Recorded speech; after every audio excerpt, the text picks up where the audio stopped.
La serpiente y la cruz. Números capítulo 21.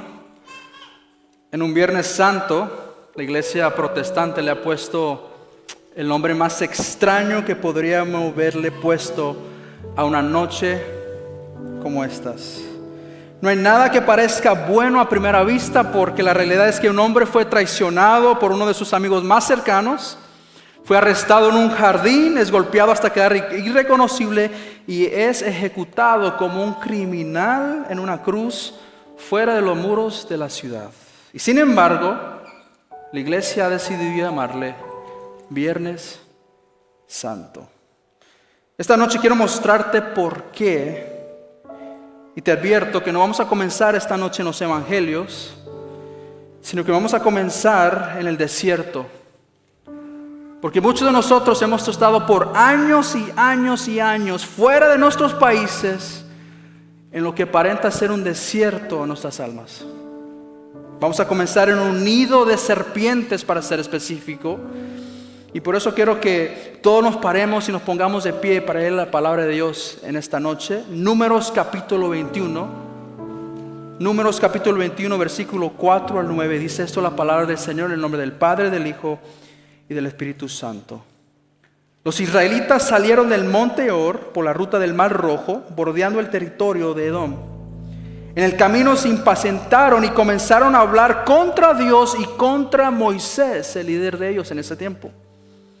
Preguntaban: ¿para qué nos trajeron ustedes de Egipto a morir en este desierto? Aquí no hay pan ni agua, ya estamos hartos de esta pésima comida. Por eso el Señor mandó contra ellos serpientes venenosas para que los mordieran, y muchos israelitas murieron. El pueblo se acercó entonces a Moisés y dijo: hemos pecado al hablar contra el Señor y contra ti. Ruégale al Señor que nos quite esas serpientes. Dice la palabra del Señor que Moisés intercedió por el pueblo, y el Señor le dijo: hazte una serpiente y ponla en una asta. Todos los que sean mordidos y la miren vivirán. Moisés hizo una serpiente de bronce y la puso en una asta. Los que eran mordidos miraban a la serpiente de bronce y vivían. Puedes tomar tu lugar, iglesia. Números capítulo 21 tiene 4 cosas que quiero hoy resaltar.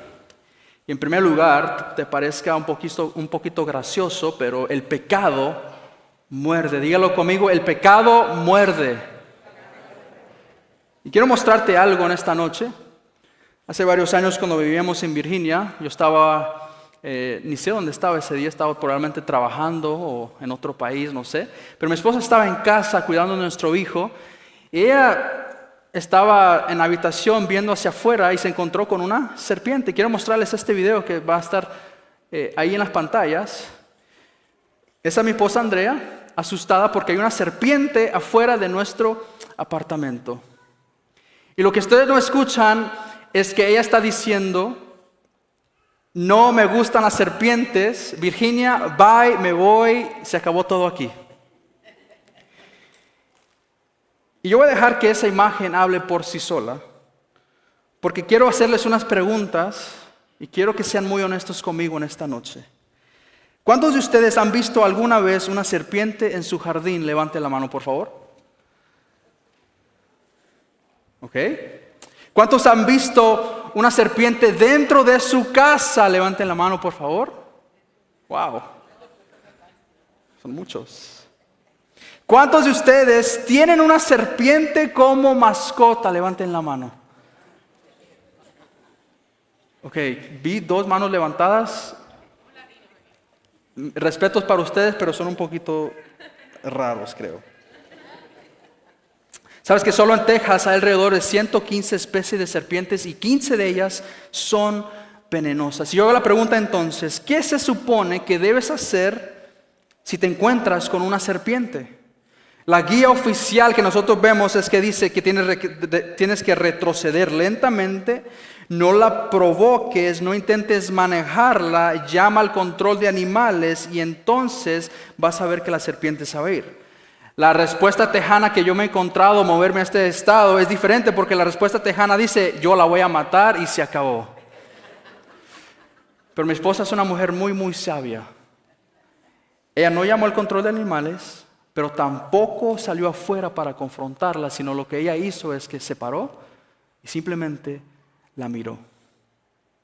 Porque hay algo en nosotros, particularmente en esta parte del país, que entiende que algunas cosas son peligrosas por naturaleza y la proximidad a ellas no es una posición de negociación. Y eso es exactamente lo que Dios está comunicando en Números capítulo 21.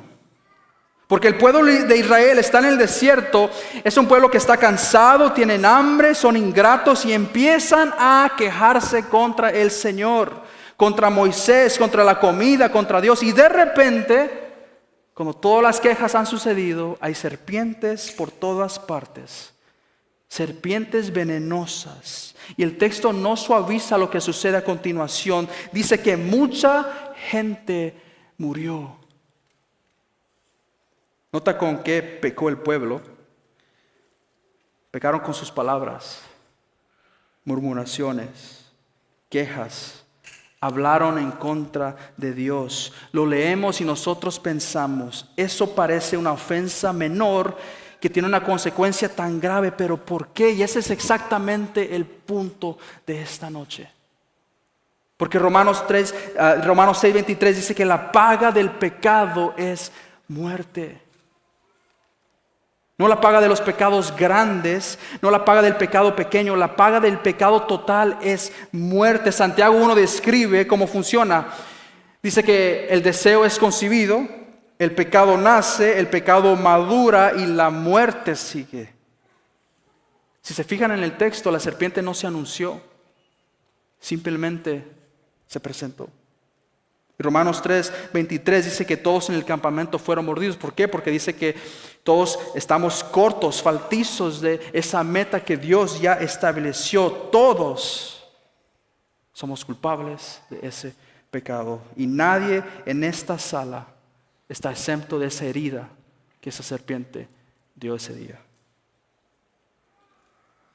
Así que el pueblo viene a Moisés, confiesan y ellos dicen: pecamos contra Dios y contra ti. Ora por nosotros. Y Moisés ora. Y aquí es donde se pone interesante Números capítulo 21, porque la respuesta de Dios no es lo que nadie esperaba. No simplemente quita la serpiente. Él no agitó su mano y hace que el veneno deje de actuar. Mira lo que pasó en el versículo 8. Y el Señor dijo: hazte una serpiente y ponla en una asta. Todos los que sean mordidos y la miren, vivirán. Y léelo de nuevo lentamente. Haz una serpiente, ponla en una asta, diles que miren, y el que mira va a vivir. Y Dios usa la imagen de la misma cosa que los estaba matando como instrumento de su sanidad.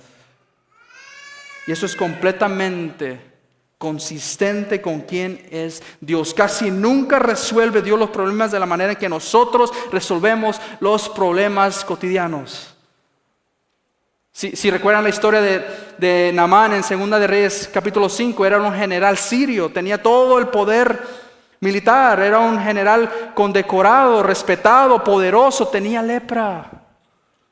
Y él fue a ver al profeta buscando una cura. ¿Y qué pasó? Eliseo ni siquiera salió a recibirlo. ¿Qué dijo el profeta? Mandó a su mensajero para decirle que se fuera a lavarse al río. Y ahí es cuando vemos la actitud de Naamán. Se quejó. Él dijo: pensé que al menos este profeta iba a salir, iba a hacer algo con sus manos, me iba a dirigir. Y no fue así. Primera de Corintios dice esto. Dice que la sabiduría de Dios parece necedad para los seres humanos. Las soluciones de Dios consistentemente nos parecen erróneas. No nos gusta cuando Dios nos corrige, cuando nos llama la atención. Las soluciones de Dios parecen débiles. parecen vergonzosas, parecen demasiado simples o demasiadas extrañas. Pero ¿tú has visto alguna vez esta imagen? Va a estar una imagen ahí en 3, 2, 1. ¿No está? Ahí está. Let's go. Esa imagen es muy conocida en el mundo de la medicina. Voy a tratar de pronunciarla porque todavía no me ha salido la pronunciación. Es el caduceo de Asilepio. Una serpiente enroscada alrededor de un bastón que ha sido el símbolo de la medicina y la sanidad durante miles de años. La mitología griega ha querido de robarse ese símbolo. Ese símbolo está en hospitales, está en ambulancias, está en los logos de las asociaciones médicas de todo el mundo. Y yo pienso en esto. Dios ya había escrito ese símbolo en Números capítulo 21. Él ya había dado la solución. Dios lo prescribió primero, así como ha prescribido la obra de Jesús en la cruz y su muerte. La solución de Dios para tu situación rara vez se verá como lo que tú estás esperando. Pero siempre, iglesia, llévate esto esta noche, siempre la solución de Dios será exactamente lo que tú necesitas. Números capítulo 21, y el Señor le dijo, hazte una serpiente y ponla en una asta, todos los que sean mordidos y la miren vivirán.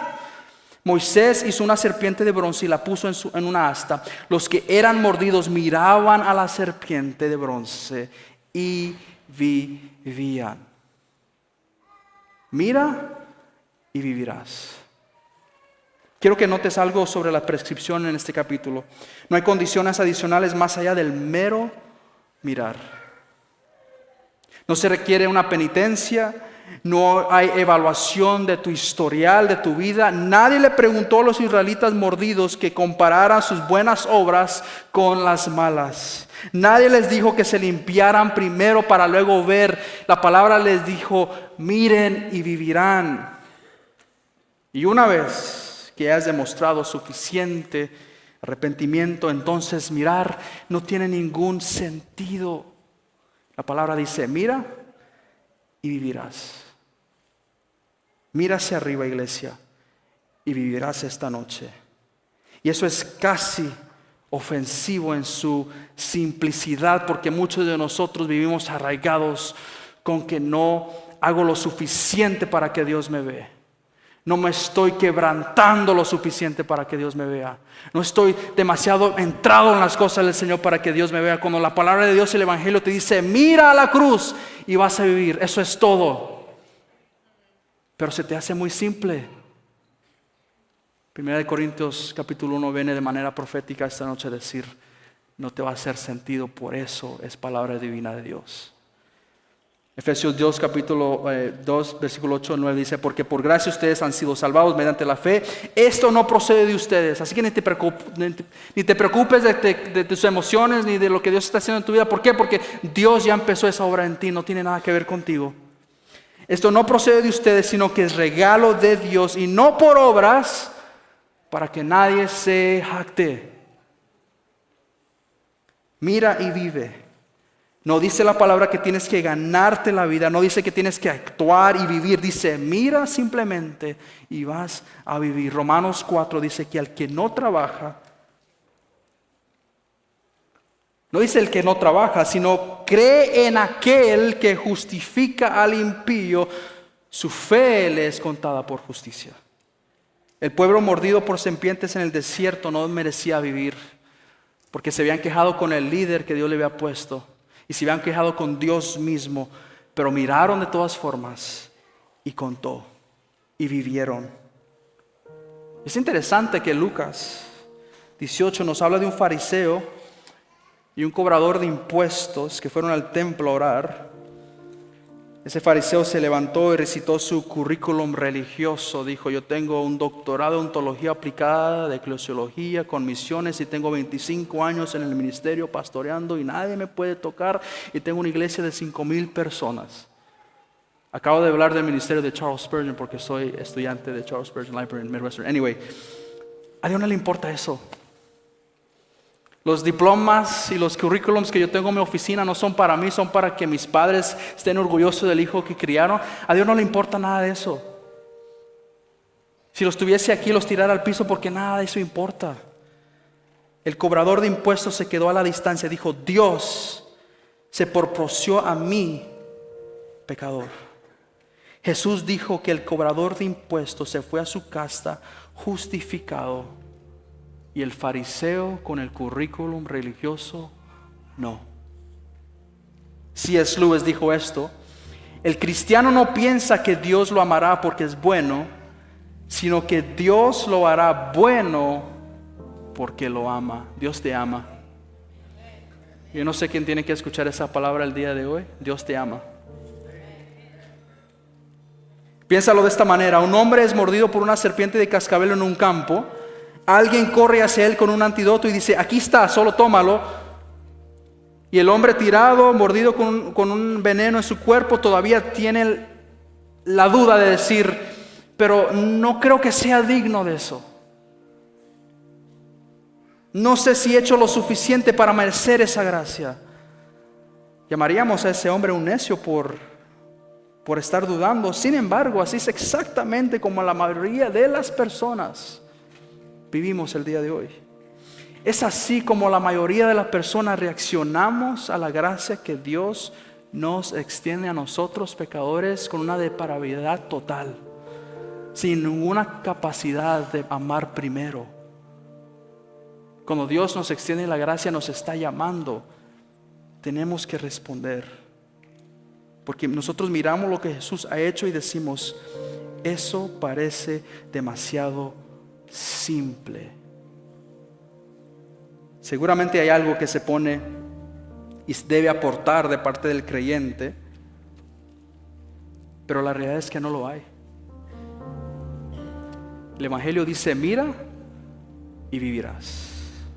Los israelitas que miraron a la serpiente de bronce en el desierto no lo hicieron porque finalmente se habían organizado y habían encontrado el camino perfecto, o la iglesia perfecta, o el país perfecto, o tienen las finanzas perfectas. No, lo hicieron porque estaban muriéndose. Por eso el ministerio en los hospitales tiene mucho fruto, porque la gente está literalmente muriéndose y la única esperanza que tiene es mirar hacia arriba. ¿Tú has visto a alguien morirse un día? ¿Has visto un ser humano literalmente tomar su último aliento? Ellos no están enfocados en lo que están en el cuarto. Ellos están mirando arriba diciendo, no sé si voy a llegar. Y por eso hoy, lo único que les queda a muchos de nosotros es mirar hacia arriba. Porque es exactamente ahí donde el Viernes Santo, la noche de hoy, la persona y obra de Cristo Jesús nos encuentra. La cura, iglesia, no es complicada. Nunca lo ha sido. Las Escrituras, nunca nuestra mente finita va a poder entender la complejidad de lo que es, porque incluso esto es un misterio. Pero hoy la cruz se convierte en la cura. Jesús conocía Números capítulo 21. Por supuesto que Él conocía esto. Y en Juan capítulo 3, versículo 14 al 15, Él dice algo impresionante recordando este mismo versículo. Dice, como levantó Moisés la serpiente en el desierto, así también tiene que ser levantado el Hijo del Hombre. Jesús fue conocido como Hijo de Dios, pero también Hijo del Hombre, para que todo el que crea en Él tenga vida eterna.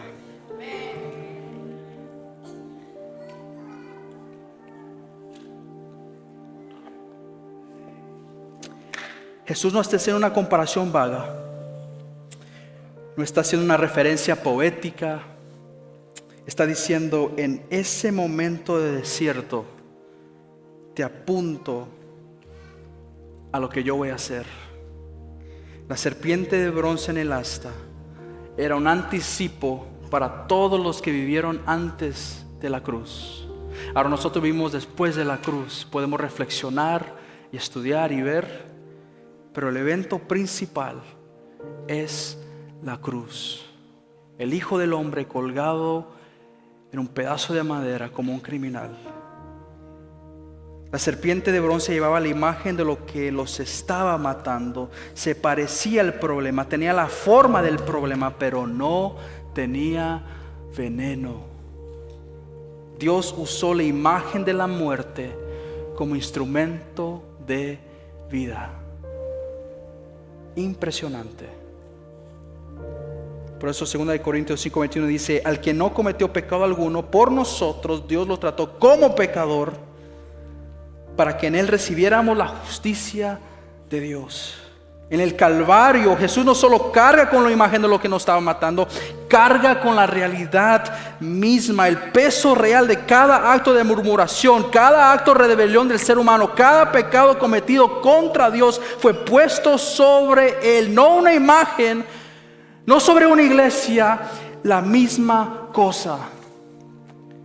En un Viernes Santo como hoy van a haber miles de iglesias en todo el mundo que van a predicar este mismo mensaje, pero no van a decir una cosa muy importante: que el día antes, Jueves Santo, cuando nuestro Señor Jesucristo está en ese jardín de Getsemaní y Él está orando hasta el punto de sudar sangre, Él toma esa copa y dice: quita esta copa de mí. Al principio esto suena muy poético, muy bonito, pero ¿tú sabes lo que contiene la copa? Contiene la ira de Dios, lo que yo merecía. Y por eso Hebreos 12:2 dice esto: puesto los ojos en Jesús, el autor y consumador de la fe, el cual por el gozo puesto delante de él sufrió la cruz. La solución, iglesia, es simple: es fijar los ojos en el asta. La solución ahora es la misma, es el mismo acto: fijar la mirada en Jesús. Lo que parecía que Roma estaba ejecutando, para ellos era ejecutando un criminal, pero en realidad Dios estaba redimiendo al mundo entero. Lo que parecía viernes era en realidad el comienzo, porque lo que se sentía como derrota era la cura siendo administrada. La serpiente fue levantada en el desierto para que una generación pudiera vivir. Por eso tú y yo estamos hoy aquí sentados. El Hijo fue levantado en una cruz para que cada generación pudiera vivir. No celebramos esta noche por nuestra bondad, celebramos por la bondad de Dios sobre nuestra vida.